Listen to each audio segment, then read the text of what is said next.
Greetings.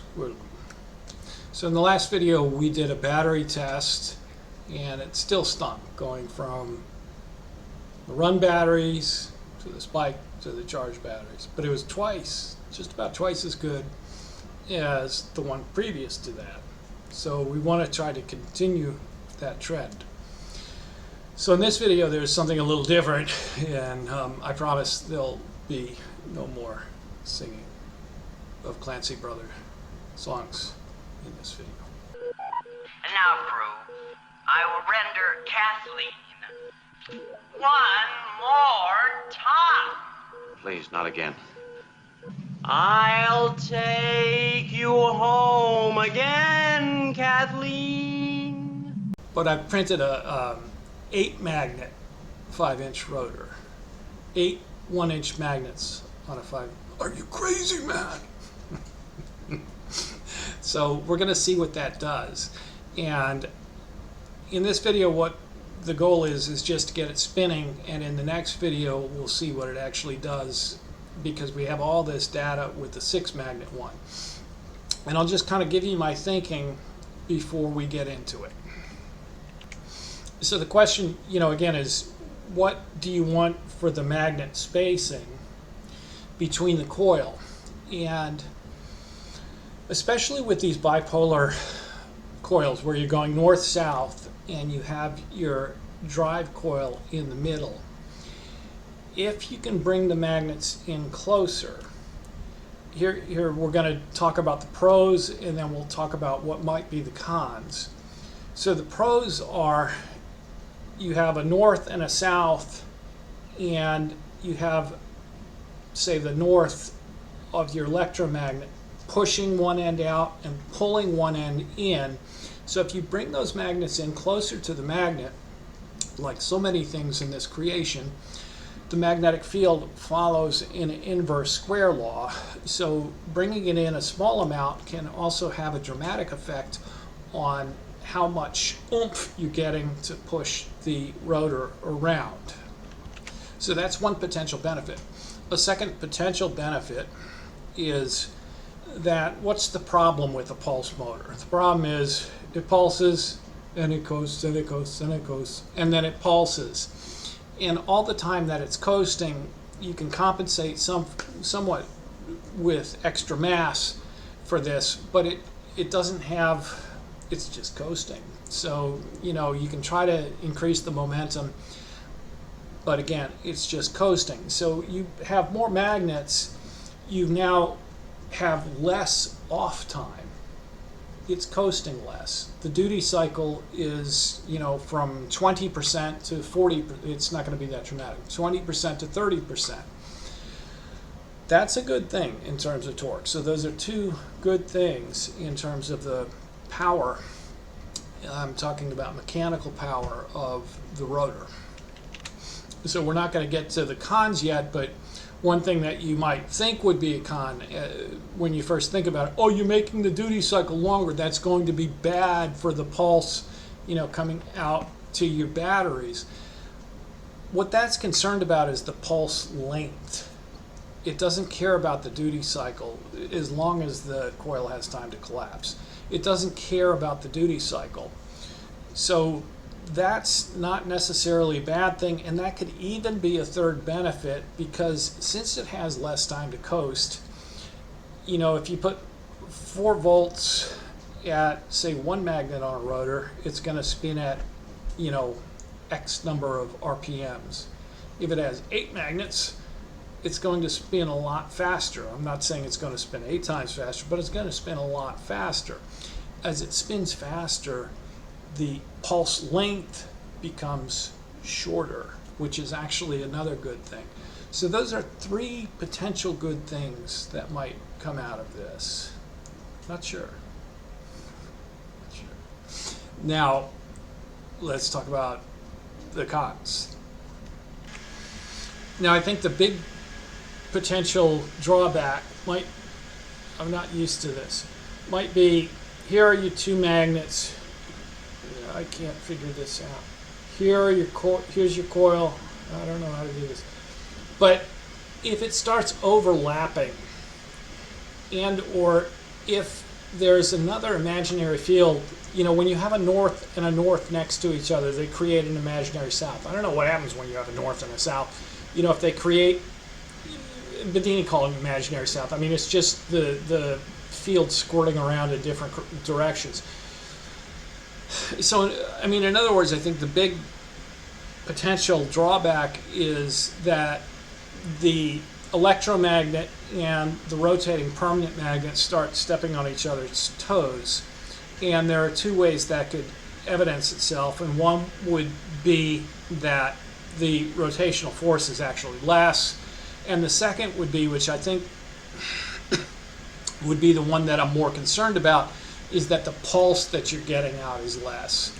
So commensurate with that idea of the magnets stepping on each other's toes, it's like, does the electromagnet have enough time to collapse fully, putting the displacement current out to where you want it before it hits the next magnet?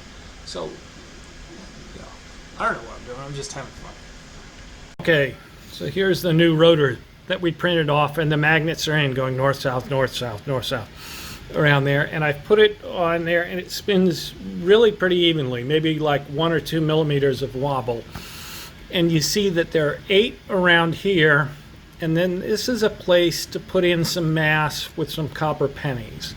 Now we can compare this to the previous 6-magnet rotor that we learned so much from and had so much fun with. And I'll peel off the top here, and we see that's how that rotor looks with 6 as opposed to 8. And I think we can certainly get away with 8. And as I talked about previously, there should be potentially some benefits. Here is where you can put in pennies. You can't fit them out there. So this rotor will actually be a little bit lighter, despite the fact that there are more magnets. It'll actually be a slight bit lighter, but you know, within the ballpark of the same mass. Now, as opposed to this rotor, on this rotor you see these holes there, and so you might also hear something printing in the background, and that is what is printing in the background. So in other words, instead of taping something on, we're going to put it in there like that. And if you had something that you were finalized with, then you know, you put a drop super glue in there, put it on there, it ain't coming out. And even just pressing this piece into here, you know, you'll be able to spin at a very fast speed without having to worry about things flying off. Well, you know, looking at it again, I'm not sure if this rotor will actually be lighter, because I fit more of these around here. You know, here I only fit 6, here I fit 8. But because they're in closer to the axle, they'll have less of an effect on momentum. Here you have these, there are more magnets, so the magnets are heavier, but you're missing these. So, you know, momentum-wise, they're probably close to equal, but this one might have a little more momentum. So as I said, you can hear that lid printing in the background, which should be done soon. What I want to do today is just 2 things. I want to get this spinning. I'm not going to do the whole comparison. As I think I talked about in the intro, I think the most important question to me is there some kind of dramatic drop-off in the spike that you're getting out because you're bringing the magnets closer together? If there isn't, then yeah, you would expect this to have more torque, both because the magnets are closer in, inverse square law, because there's less of an off time, and so it should be, you know, I mean, it's a pulse motor. It's still going to be low torque, but it should be higher torque. And so get it spinning, and then see if we can confirm once more, if we put in pennies, instead of spinning slower, it should spin faster, which is a counterintuitive finding that has been discussed in previous videos. So what am I gonna do now? Okay, so here's the setup. There's your Hall effect. This will be the drive coil. This I'm actually gonna do a fair amount with, because this is your pickup coil, and the hypothesis is that there's going to be more torque with this, so that you can get more out of a pickup coil. I'll just mention in passing real quick, I won't dwell on this. In terms of getting the best spike out, I found it does about 5% better when the thing's goofy. You put her sideways, and it's about 4% better at 4 volts, and you'd have to see if that continues out to 18 and 27 volts. It runs different. When you have it like this, this is either exactly the same or very closely analogous to what John Bedini referred to as the zero force motor. And when you set it up like this, you can understand why it might be called the zero force, because there is hardly any interaction between the magnets in here. And so the thing spins up, and then it, you know, when it's like this, maybe it takes like 2 minutes for it to settle down. This thing, it's like 10 minutes later, it's still climbing by like 0.1 RPMs every tenth of a second, or every second. It just slowly keeps climbing, because it's not interacting hardly at all with these magnetic fields. So one of the things that needs to be done is to look at what the torque is when it's set up like that. It's spinning faster. You think that means more torque? It might not be. And I noticed that my crack team of 23-year-old blonde graduate students, female, has somehow gone AWOL on me. And so you can't look at everything at once. This does better. And so, you know, instead of like Bedini had the thing going all the way around like that, you could think of breaking it up in segments and still getting a pulse motor. There's so many things to consider, but so much time and so little to do. Wait, reverse that. So little time and so much to do. So let's just put this on here. So the first thing is just to give this a spin. And you notice there's a little bit of wobble. This is actually pretty darn good compared to how I usually do. I mean, I think there's like a millimeter or two of up and down wobble, and I don't really know how to improve that any further. Now, if this thing extended out to up here and you put in another rotor, that would probably get rid of that little bit of wobble, although adding a little bit of friction. But that's not bad. I don't want to bore you, but I tried like printing some off on the bottom to give this a place to settle in. It was worse. It was like, you know, 3 or 4 millimeters of wobble. So that's pretty darn good. So again, in this video, we just want to get the thing and see if it spins, and then we'll see if when we add pennies it spins a little bit faster. So we know that power is getting through the bus lines from 1.8 volts.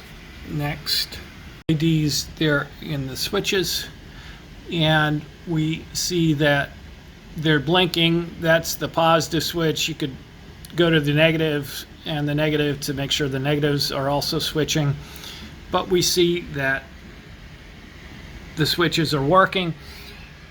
When you're trying to get the best back spike, you would want to take the sensor value to as low as it goes while those still switch. So now we put a coil in where the LEDs were. I have no idea where this should be yet, but let's try and spin it up and I'll find a place where it is supposed to. Oh, that doesn't sound good. Okay, We're at 1.8 volts. It spins.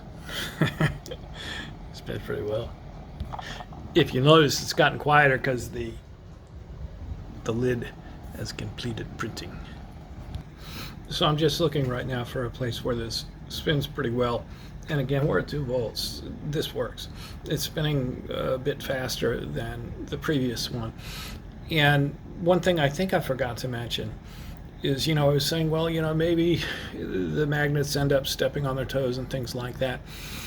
This particular setup, we've got the 8 magnet, we've got the 6 magnet rotor that I showed you before that I've gathered a lot of data on. And if you remove half of the magnets, you have a 4 magnet rotor. And the other thing that is interesting that I realized is that this particular code, if I turned all the magnets north facing or all the magnets south facing, i.e. to make it a monopole, it would still work just fine.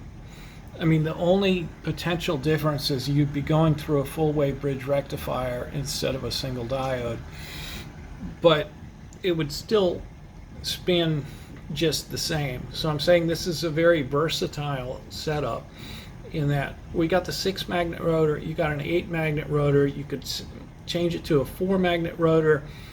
For the 4, the 6, or the 8, you could change it to monopole without having to change any of the code, and you could observe the different behavior.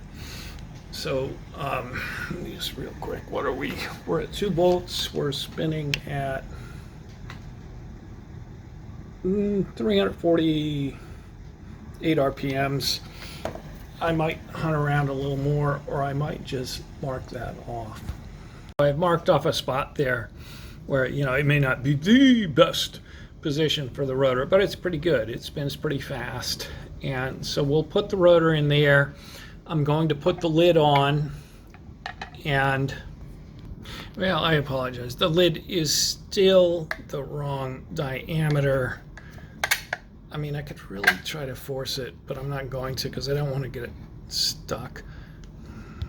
I actually might have made those nubbins too long. I mean, they might be hitting the bottom there. That's what it feels like.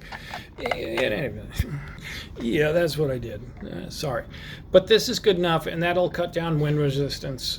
And so we'll spin it once like this, and then we'll put the pennies in and spin it and see if it glows. If it goes slower, glows slower or faster, goes slower or faster, and that will be this video. So you can see that there. We're running at a whopping 2 volts. Let's spin her up and see what it does, and then we'll put the pennies in, and in the next video we'll see what this thing does in terms of what we might expect from battery charging. And then I think there'll be another battery charge, and I think it'll do a little bit better than the last one. Okay, with that coil in that place, we are spinning at 358 RPMs. Let's add some pennies. All right, we'll do the exact same thing. I've added 10 pennies in each of these holes, and they each weigh 3 to 3.5 grams. Let's call it 3 grams, so 30 grams, and 1, 2, 3, 4, 5, 6, 7, 8, 240. It's going to be over 240. 250 grams would be a quarter pound. So we're adding a little bit more than a quarter pound of mass to the rotor. And so, of course, it must spin slower. Now, I don't have to be honest. I mean, I will be honest. I bumped the sensor here, so I don't know when I put this back here, is it going to be exactly the same? I can't remember what we were spinning at either. And I can't spin it too fast because these things will want to fly off, but we're running at 2 volts. Okay, so here at 2 volts, and you see we are right on the lines that we were before, but as I said, I accidentally knocked the sensor when I was putting in the pennies. So, but we're running modestly faster than we were before, and we added a ½ pound of weight. I mean, you know, there's still room to argue, but that's an interesting finding. I'll show you one last, like, really interesting one, just to wrap things up. This is actually, I'm seeing the best spike to input energy. What if we do that?